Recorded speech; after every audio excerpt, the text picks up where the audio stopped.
তো বানিয়ে নিয়েছে মাসোয়ারার মেয়েকে মাস্টার। কি বুঝলেন? ও মুসলমান, বাড়ির বিবি যদি মাস্টার হয়ে যায় তাহলে কিন্তু বড় মুশকিল আছে, আপনাকে রান্না ভাত খেতে দেবে না। শুনে রাখবেন মুসলমান, বিবিকে বানিয়ে ফেলেছে মাস্টার, যার এক অক্ষর নাম মাস্টার।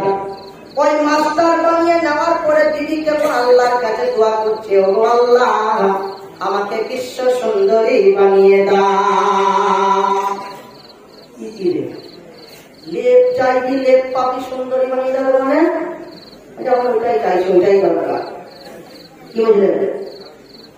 যখন বলা হলো বিশ্ব সুন্দরী বানিয়ে দাও, আল্লাহ কবুল করবে বলেছেন। আল্লাহর ওয়াদা কোনদিন ফেল হয় না। আল্লাহ পাক তাবারাক ওয়া তাআলা সঙ্গে সঙ্গে তাকে সুন্দর রমণী বানিয়ে দিয়েছেন। ওরে মুসলমান দরদি আমার, সুন্দর রমণী বানিয়ে দেওয়ার পরে কিন্তু সেই মানুষটা সুন্দর হয়ে পুকুরে ঘাটে গা দিতে চলে গেছে। এমন সময় একটা বাচ্চার বেটা ঘোড়া দিয়ে ঠকমক ঠকমক করে যায়। ওই বাচ্চার বেটা বলে, আয় সুন্দরী আমার ঘোড়ায় চলে আয়। ওই ঘোড়ায় চড়া যেমন বলছে, জামিলা কোথায় যাচ্ছিস বল? বলছে, ওরে খাটা গোবর বেটা, তোর ভাত আর খাবো না। বাচ্চার বেটাকে পেয়ে গেছি, আর আমার ভয় নাই, আর আমার ডর নাই। সোনাতে গহনাতে আমাকে ভরিয়ে দেবে, আমি তোর ভাত খাবো না। কিন্তু বাপজিরা আমার, সোনারা আমার, তোর ভাত খাবো না যখন বলা হয়েছে, তখন বাপকে তার বেটা বলছে, কি হলো আব্বাজান, আপনি আমার মাকে আপনি ঘোড়ায় চাপিয়ে দিলেন, আমার মা চলে গেল। আল্লাহর কাছে বেটা দোয়া করছে, আল্লাহ আমার মাকে তুমি বাঁদর বানিয়ে দাও। তার স্বামী কিন্তু দোয়া করছে, তার স্বামী কিন্তু, তার বেটা বলছে, আমার মাকে কেন তুমি এভাবে ছাড়লে বলো?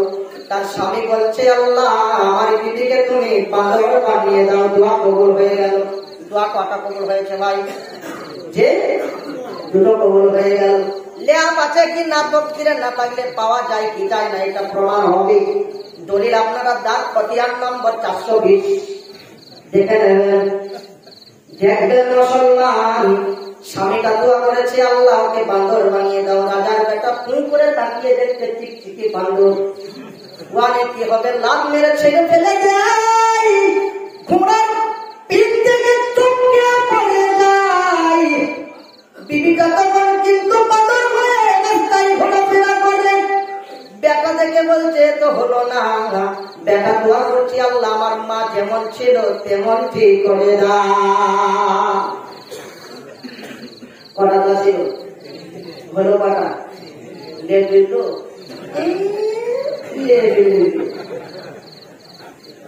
লেবিল খুব সব। কিন্তু মুসলমান দাবাদি আমার তকদিরে নাই তাই পাই নাই।